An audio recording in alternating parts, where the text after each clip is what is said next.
কিন্তু এই মুহূর্তে বাজারে যা খবর, বাজারে জিনিসপত্রের দাম বাড়তে আরম্ভ করে দিয়েছে।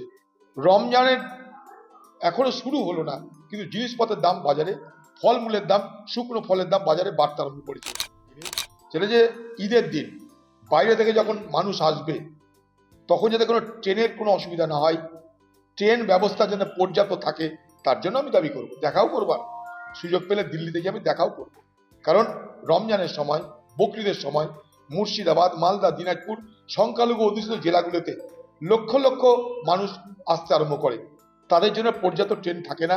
তার জন্য এখন থেকেই আমি লেখালেখি শুরু করছি, দুদিন পর সেটা আপনাদেরকে জানাবো।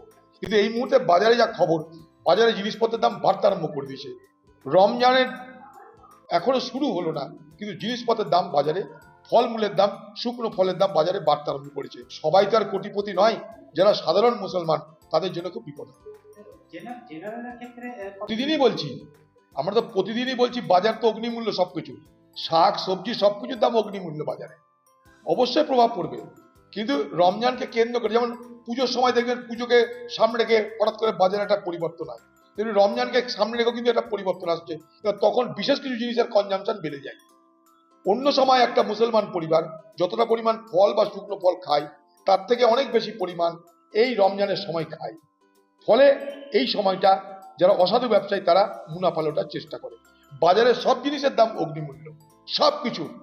তা সত্ত্বেও, তার মধ্যেও বিশেষভাবে একটা প্রবণতা দেখতে পাচ্ছি ফলমূলের ক্ষেত্রে, কারণ সামনে রমজান, সেই জন্য আমি বিশেষভাবে কথাটাকে উল্লেখ করলাম। এর আগে দেখলেন তো বাংলাদেশের লোকের নাম এখানে উঠে বসে আছে, শিলিগুড়িতে হাতের কাজ। বাংলাদেশের নাম এখানে ঢুকে বসে আছে, পাকিস্তানের নামে ঢুকে বসে থাকবে, কি করা যায়? এ বাংলায় সব হয়। এখানে পঞ্চায়েতগুলো তৃণমূলের দখলে, ফলে পঞ্চায়েত, পাসপোর্ট, ভোটার তালিকা সবই তৃণমূলের দখলে।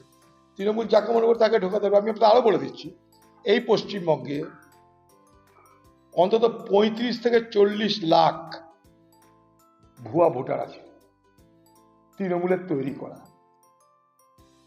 এবং নির্দিষ্ট বিধানসভা, লোকসভা এলাকার জন্য সেগুলো তারা মোতায়েন করে। 35 থেকে 40 লাখের কথা আমি জানি, তারপরে কিছু জানি না।